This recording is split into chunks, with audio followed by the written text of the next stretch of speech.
ಸ್ನೇಹಿತರೆ, ಇವತ್ತು ಕ್ರಿಸ್ಮಸ್. ಹಾಗೆ ಕ್ರಿಸ್ಮಸ್ ಸ್ಪೆಷಲಲ್ಲಿ ನಮ್ಮ ಜೊತೆ ಮ್ಯೂಸಿಕ್ ಕಂಪೋಸರ್ ರಿಕ್ಕಿ ಕೇಜ್ ಅವರಿದ್ದಾರೆ. ನಿಮಗೆ ಗೊತ್ತಿರಬೇಕು, ರಿಕ್ಕಿ ಕೇಜ್ ಅವರು ಆಕ್ಸಿಡೆಂಟ್, ವೆಂಕಟ ಆ್ಯಂಡ್ ಸಂಕಟ ಹೀಗೆ ಸಾಕಷ್ಟು ಕನ್ನಡ ಮೂವಿಗಳಿಗೆ ಮ್ಯೂಸಿಕ್ನ ಕಂಪೋಸ್ ಮಾಡಿದ್ದಾರೆ. ಸೊ ಅವ್ರನ್ನ ಮತ್ತೆ ಕಾರ್ಯಕ್ರಮಕ್ಕೆ ವೆಲ್ಕಮ್ ಮಾಡೋಣ. Welcome back Ricky. Thank you so much. And I am sure you would have had fun Venkata and ಸಂಕಟಗ ಮ್ಯೂಸಿಕ್ ಕಂಪೋಸ್ ಮಾಡೋಕ್ಕೆ ಅಥವಾ ಆಕ್ಸಿಡೆಂಟ್ಗೆ. ಎರಡೂ ಕೂಡ ರಮೇಶ್ ಅರವಿಂದ್ ಅವರ ಚಿತ್ರಗಳು. ಎನಿ ಸ್ಪೆಷಲ್ ಕನೆಕ್ಷನ್ ನಿಮಗೂ ರಮೇಶ್ ಅವ್ರಿಗೂ? He's just like an older brother to me. Okay. I mean, I'm a huge fan of Ramesh Arvind, sir. And I love working with him in the sense that he's a very sensible person, a very good director, a very good team leader. And the thing about him is that he gives you your freedom, but at the same time he knows what he wants. And that's very rare with filmmakers. And my first film was with him, and the thing is that I'm basically a jingle composer, so I was doing this jingle for Wipro. And Ramesh Arvind sir was the brand ambassador for Wipro. So he had come to the studio to approve the jingle. And while he was sitting down over there, he just listened to some of my other music, and within 15 minutes he signed me on for Accident. Super. He said that, I've got this film called Accident, it's a thriller, why don't you do the music for it? And that's it. And then I just started working on the music for it. And ಈಗಲೂ ಕೂಡ accident ಹಾಡುಗಳು ಎಲ್ಲರ ಬಾಯಲ್ಲಿ ಗುನ್ಗಾಡ್ತಾ ಇರುತ್ತೆ. It's it has the most thrilling songs as well as it has the most melodious suits also. ಎಲ್ರಿಗೂ ಕೂಡ ತುಂಬಾ ಇಷ್ಟ ಆಗುತ್ತೆ. And it is one memorable movie of Ricky Kej ಅಂತಾನೆ ಹೇಳ್ಬೋದು.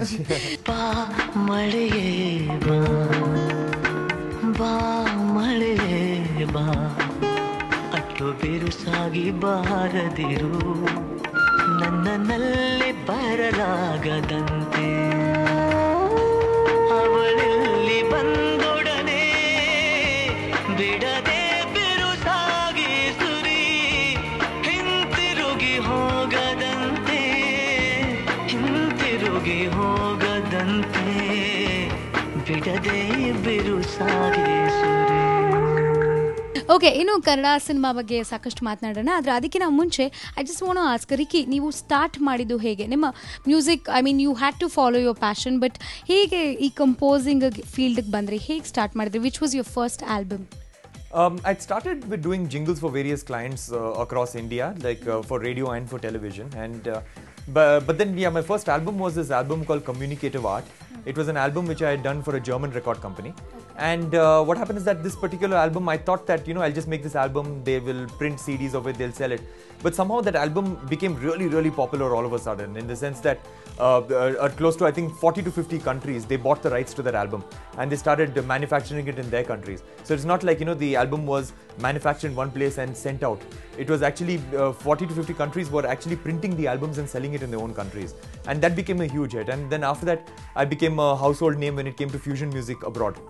And unfortunately, none of those albums were ever sold in India, because in India they feel that there's not a big enough market for fusion music.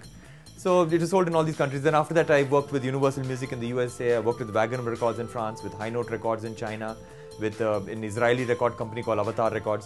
And I started, right now I've got about close to 60 to 70 record companies all over the world who are, who I'm working with on a regular basis. So that's something that is a huge high for me, because so many people from different countries, and I've sort of broken barriers and I've gone to that many countries. And it's very pleasurable to work with companies which are abroad. They're really professional, and the royalties always come on time and all that stuff. And they work in a completely different way, which is very good and very respecting of musicians. ಸ್ನೇಹಿತರೆ, international ಲೆವೆಲಲ್ಲಿ 60 to 70 studios, ಅಂದರೆ music ಸ್ಟುಡಿಯೋಸ್ಗಳಲ್ಲಿ ಕಾಂಟ್ರಾಕ್ಟ್ನ sign ಮಾಡೋದು easy ಅಲ್ಲ.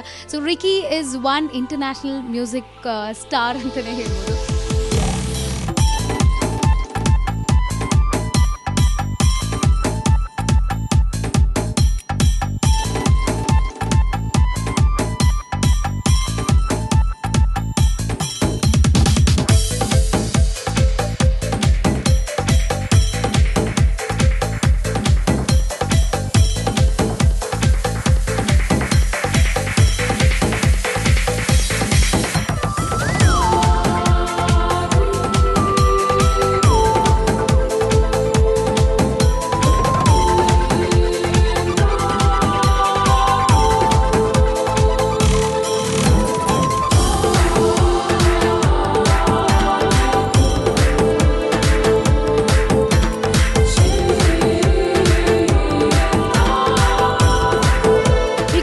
Ricky cage ಅವರ music composition ಸಿನಿಮಾಗೆ ಮಾತ್ರ ಸೀಮಿತ ಅಲ್ಲ, ಸಾಕಷ್ಟು ರೇಡಿಯೋ ಜಿಂಗಲ್ಸ್ನ ಕೂಡ ಕಂಪೋಸ್ ಮಾಡಿದ್ದಾರೆ. ಅಲ್ಲದೆ ಕ್ರಿಕೆಟ್ಗೂ ಕೂಡ ಥೀಮ್ ಮ್ಯೂಸಿಕ್ನ ಕಂಪೋಸ್ ಮಾಡಿದ್ದಾರೆ. ಇದರ ಬಗ್ಗೆ ಸಾಕಷ್ಟು ಮಾತನಾಡಿದಿದೆ, ಆದರೆ ಅದಕ್ಕೆ ನಾವು ಮುಂಚೆ let's take a short break.